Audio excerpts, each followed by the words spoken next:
English translation, 665th Contact Thursday, the 24th of November 2016, 10:08 hours.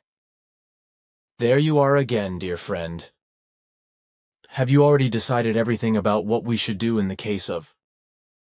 For our part, that is, some board members and I have talked about what should be done, so I asked Florina to inform you. For my part, I thought that perhaps you should seek a solution in the committee, because it simply cannot be acceptable that again harasses. Florina contacted me immediately, and I agree with you. Also in the committee, all are uniform of your opinion, as you have explained, Florina. So if you say that, then that cannot and must not be the case, then the matter must be settled clearly and unambiguously by the board. Such conduct and attempts at harassment shall under no circumstances be tolerated, as they must be punished. What you have decided, as you have said to Florina, corresponds on the one hand also extensively to my personal opinion, as on the other hand also to that of all committee members. So the board must tackle the matter and make it clear that such behavior, as it is displayed, is not correct and will lead to exclusion from the passive group as well as to a site exclusion if it is violated. If, however, the instructions of the board are not followed, then the passive membership must be dissolved without pardon, and a written prohibition of areas must be pronounced and implemented. We had to do that 4 times already, unfortunately, but we have limited such a ban to 7 years each time, because always the possibility can arise, and this place must be granted that a person changes in his behavior for the better. I'm aware of that, and it was in all cases of right. That's good. That's good. Have you been able to take care of my question about Aceh on Sumatra and the other Indonesian territories, etc.? My friend called again last night and asked if he should fly there and make the round trip or not, because I warned him not to do this, especially in the months of December, January, and February, but I don't know the exact dates anymore, only the months. They will not be the only ones, because events in this area will continue. If you have told him that the quakes will happen in December, then that should be enough. Because the series begins with the first and second quakes and their aftershocks occurring in the second week of December, in Sumatra, and then, for the time being, in the Solomon Islands, etc. And unfortunately, they will cost many lives again. Not thousands in Sumatra, but about 200, if I remember correctly the prediction. That's how it's going to be. But now, unfortunately, I have to tell you that this afternoon I cannot do the correction work on the last 2 interview reports with Bernadette and you, because it is not possible for me to do it this afternoon. Because on the one hand, I am coming here to discuss with you what is necessary, and on the other hand, also to say that Njana will do the correction work. For my part, however, I would also like to address a matter of my own interest, about which you should then inform Bernadette. Today I learned from Florina and Njana that, according to their notes, in recent weeks they have been trying to talk to Bernadette, which is why I have also convened our committee to clarify whether an extraordinary change is appropriate and necessary. It is good that you address the matter yourself, because Bernadette has told me a lot about these conversations. Therefore, I am oriented that there are problems regarding, in my opinion, everything is simply too unclear for why somehow a confusion appears. And there it is surely necessary that some more must be explained. But it's quick that you can just convene the board to discuss our issue. You can also thank Njana and Florina for bringing this matter to your attention. There is nothing awkward or problematic about the committee because we do not always communicate in a direct or personal way, but often also via our communication equipment. Although the transmitter gates would allow us to meet in person, they are not necessary for meetings to be held which have few facts to be mentioned. Ah, something I didn't know again. But now the question of what has arisen. We have come to the uniform decision that in this case, too, everything must be carried out as it was with Guido, when the same self-made mental irritation arose in him. What now appears in is equal, whereby, however, still an uncertainty as well as unjustified thoughts of being rejected contribute to it. This is, of course, incorrect and must be made clear in an understandable way, as must the fact that exceptions can only be made in special cases. However, the necessity of meeting times must always be taken into account and adhered to, unless unavoidable incidents and therefore acceptable absences occur. The whole thing must also be handled in such a way that the requirements of the duties to be fulfilled are met. Everything can be arranged very well in this respect, because the presence in the center is divided in such a way that, except on the first Friday on the Saturday of the month, there is always enough time that the core group members can go home after the meetings and rest their heads at home. So the necessary free time is given at the General Assembly on the first weekend of the month, and at the Intermediate General Assembly on the third weekend of the month, with one exception, namely only on the first weekend, because Friday night after the first meeting evening the time is probably too short to start a long way home, because on Saturday morning work already starts at 8 o'clock in the center. On the first Saturday of the month after the main General Assembly, which often lasts until midnight or even longer, you can also drive home, because the General Assembly does not continue until 13 o'clock on Sunday. Only a possible night watch, the morning watch and Sunday service would have to be considered, whereby these services are only sporadic and should not be a problem. Since on the third weekend the first part of the Intermediate General Assembly takes place only on Saturday evening, then also only on Sunday evening the second part, so also this should not be a problem, so that you can drive home and then back again. Thus it is possible that this sham problem can easily be solved, because there is no impairment that cannot be overcome. Understood. Then it is held in this respect without exception, as it also applies to all other members who spend the necessary times in the center on the first and third weekend. That is explicitly correct and therefore unequivocally so. Because if that regulates in the right way, then it does not constitute an exception either, but it is within the framework of how this was introduced and does not violate any rule. It would be problematic. However, if the same regulation were to apply on the first General Assembly weekend, because the first meeting is often held on Fridays until or after midnight, as I have already explained, and because the compulsory start of work is already scheduled for Saturday morning at 8 o'clock HRS. The rule of driving home on the first weekend could therefore not apply from Friday to Saturday, but only from Saturday to Sunday, because on Sundays the meeting is only continued again at 13 o'clock HRS. If this can work, then nothing is different than with all other members. But there may be problems if duties intervene. That is right. But it should also be possible to regulate it, but over time it will become clear what that will look like. Exactly, things work themselves out, given time. But something else. Again and again I have telephone inquiries about old or ancient events. And so the day before yesterday a woman called me and asked me questions, because she dealt with the plagues, which took place at the time of Moses in Egypt. You and your daughters Simyase and Quetzal have talked about this several times at different times. For example, you at the 551st contact on 27th of January 2013 note, Pleiades Pleiarenische Kontaktberichte, Block 13, which I copied out, whereby the following was said. No, unfortunately not. Then there's the question I was going to put. In the course of time, Simyase, Quetzal, you and I have talked several times about Santorini, where 1453 years ago before Emmanuel the volcano flew into the air, or exploded, and where the big plagues were caused in Egypt. On the one hand, it was explained that the Nile was discolored by the blood of countless animals as well as by red algae.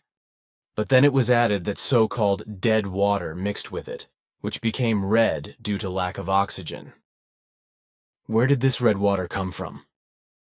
The dead water is so called by us because due to an absolute lack of oxygen, it no longer contains life. It can occur at great depths or in enormous lakes when the water currents no longer circulate the water to the bottom and no longer supply it with oxygen, so that the water dies off at depth and turns red. The red coloring of the Nile was caused on the one hand by an enormous amount of animal and human blood as well as by red algae, but on the other hand also by dead water, which was washed from the depths of the Mediterranean Sea by the gigantic tidal wave after the explosion of the Minoan volcano Thera, the former name, or today Santorini, into the Nile and the interior of Egypt. The dead water was washed out of a very deep and extensive volcanic depression by the eruption under the foot of the Santorini in the Mediterranean Sea, carried away by the gigantic tidal wave and driven to Egypt.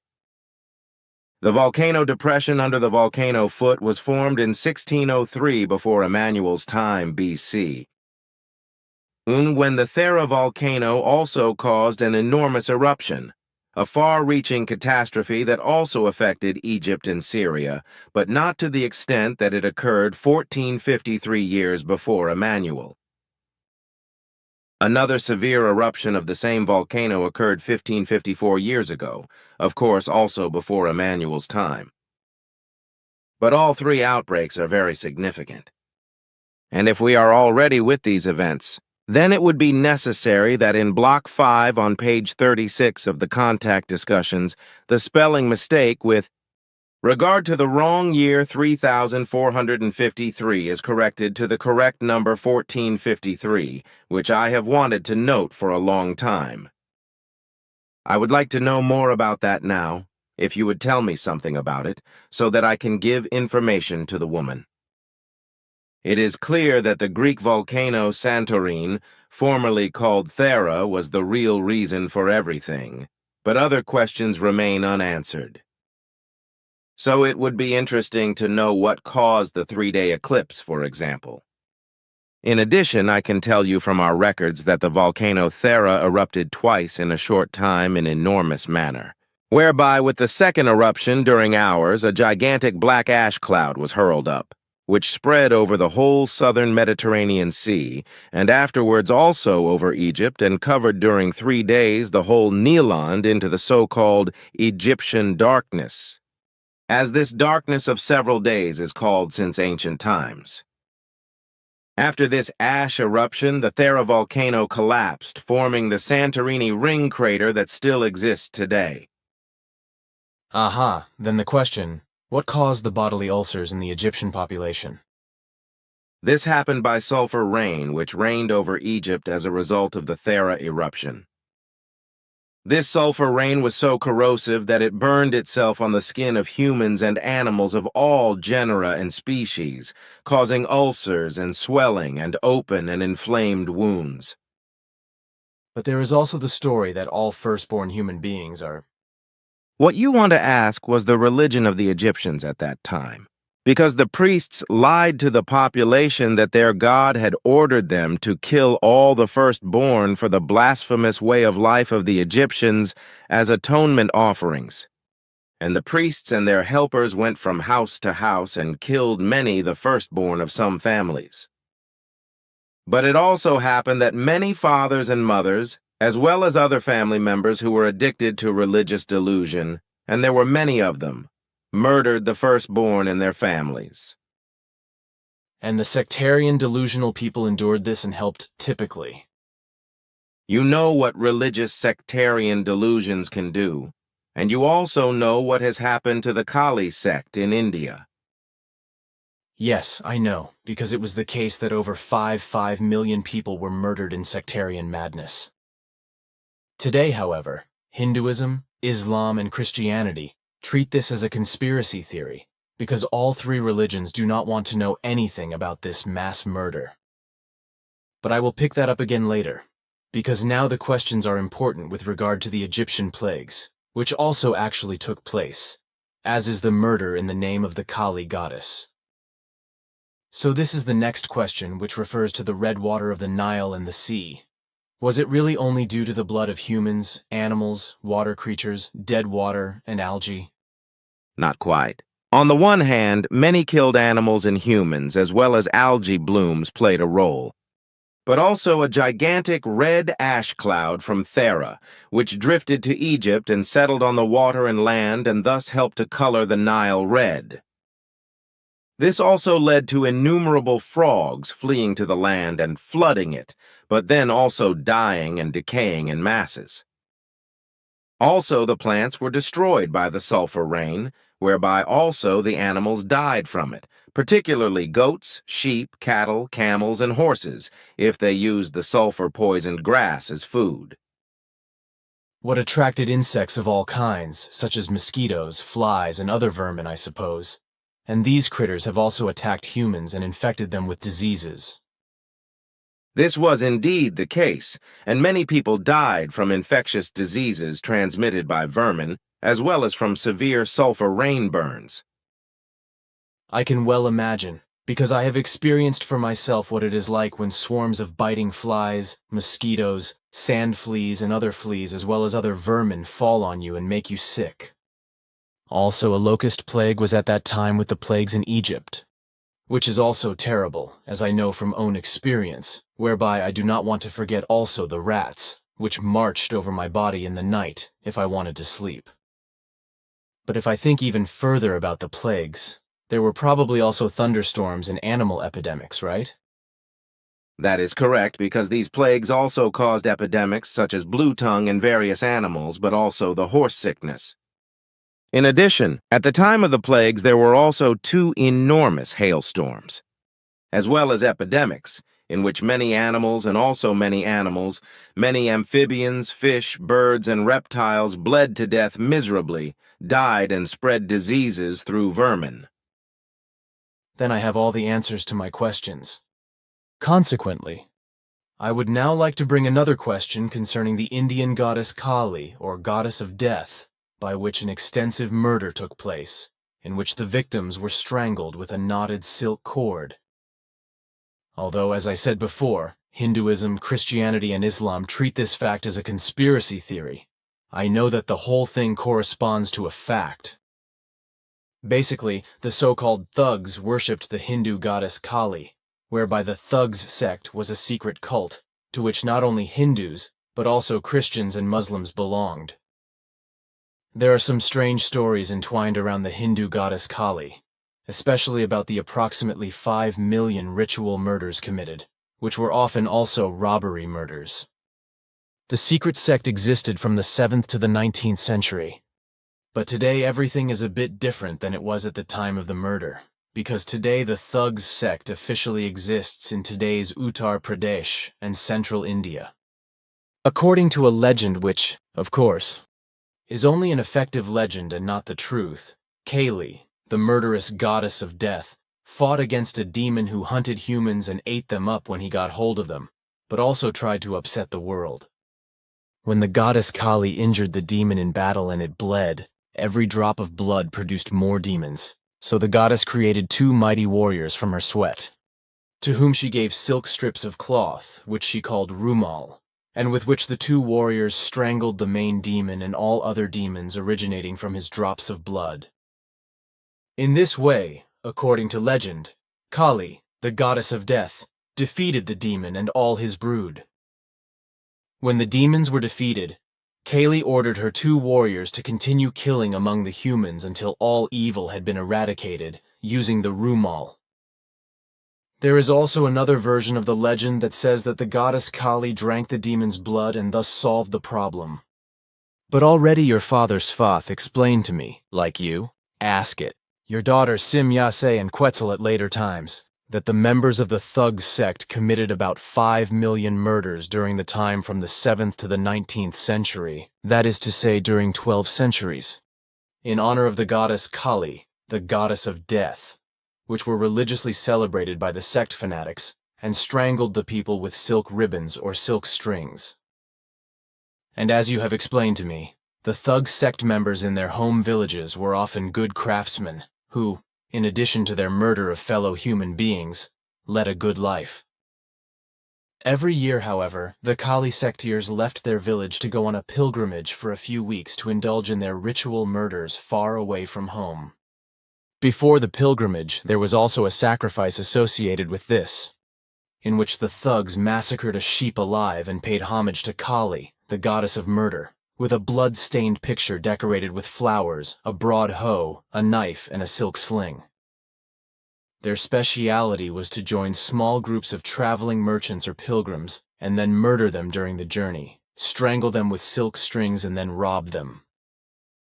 And since this thug's murder was widely known, they ingratiated themselves with the merchants and pilgrims by pretending to assist them in protecting themselves against the thugs.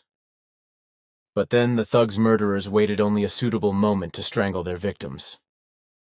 Antique broadaxe around 1750 source, Wikipedia.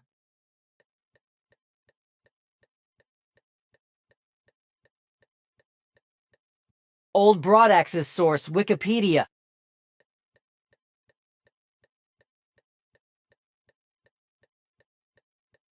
Depiction of the goddess Kali source, Wikipedia.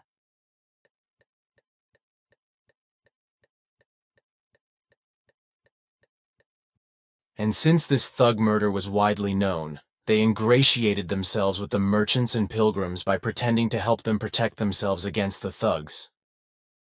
But then the thug murderers only waited for a suitable moment to strangle their victims. And this they did by putting the silk noose around their necks and then, with whispering words pleading for Kali's attention, ritualistically tightening it and strangling the death candidates. That the thugs mutilated and hacked their victims with knives and broadaxes after the killing, as they did with the sacrificial sheep, was part of the sect ritual, on the one hand to please the goddess of death, but on the other hand, also to prevent the victims from being identified. Maybe you can say something more about it? Your statement is exactly how we recorded it. And as you rightly said, this is not a conspiracy theory, but effective realities, as they are listed as realities in our annals. Therefore, if Hinduism, Islam, and Christianity are claimed to be only a conspiracy theory, this is a malicious denial and lie about effective facts. And if there is anything else I should say, it is that the massacred bodies were often simply thrown into deep wells or taken to a faraway place and buried to cover up the place and the deeds. Afterwards, when all traces were covered and the thugs were among themselves again, a Tupone was celebrated, a big feast where the thugs prayed to Kali, the goddess of death, while the murderers were amused by consecrated sugar. But as you have said, more than 5 million people were murdered by the thugs during the 12 centuries or so that the victims were mostly wealthy merchant travelers and pilgrims. Travelers of all kinds and also inhabitants of foreign places, whereby the murdering and widely feared thug sectarians secured their livelihood. People who had leprosy and were physically or consciously disabled were shunned by the thugs because they were afraid of contracting it. This was also true for all murder actions, as such people were not touched or strangled.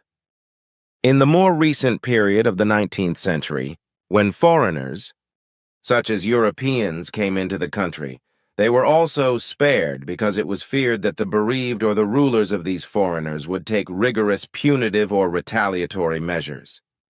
Since Kali, the goddess of death, was of a feminine nature, women were rarely victims of the thugs and were spared as much as sectarian holy men, certain craftsmen, musicians, and poets, because they were under the protection of the murder goddess according to sect determination.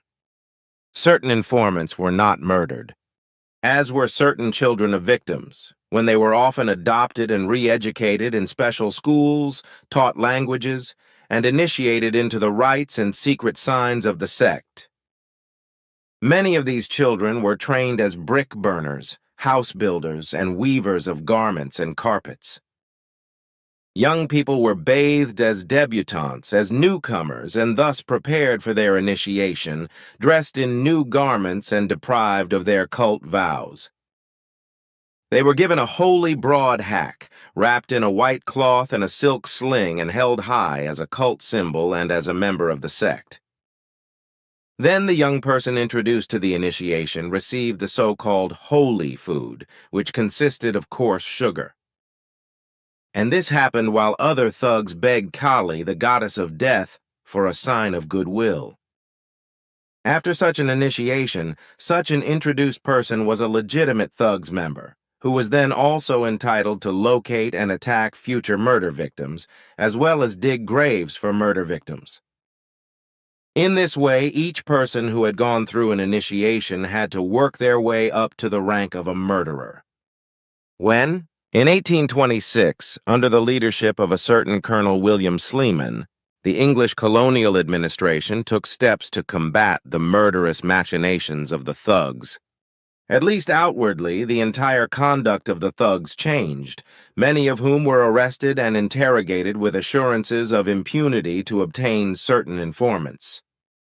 This led to the discovery of a great deal of information regarding the secret organizational structure of the thugs, which arrested several thousand murderous thugs, brought them to justice, and punished them with life imprisonment or death. If I remember correctly what your father Svath said, then more than 570 thugs were sentenced to death, and the last one was executed by hanging in 1882. Others, on the other hand, against 4,000 or more, were sentenced to life imprisonment in the 19th century.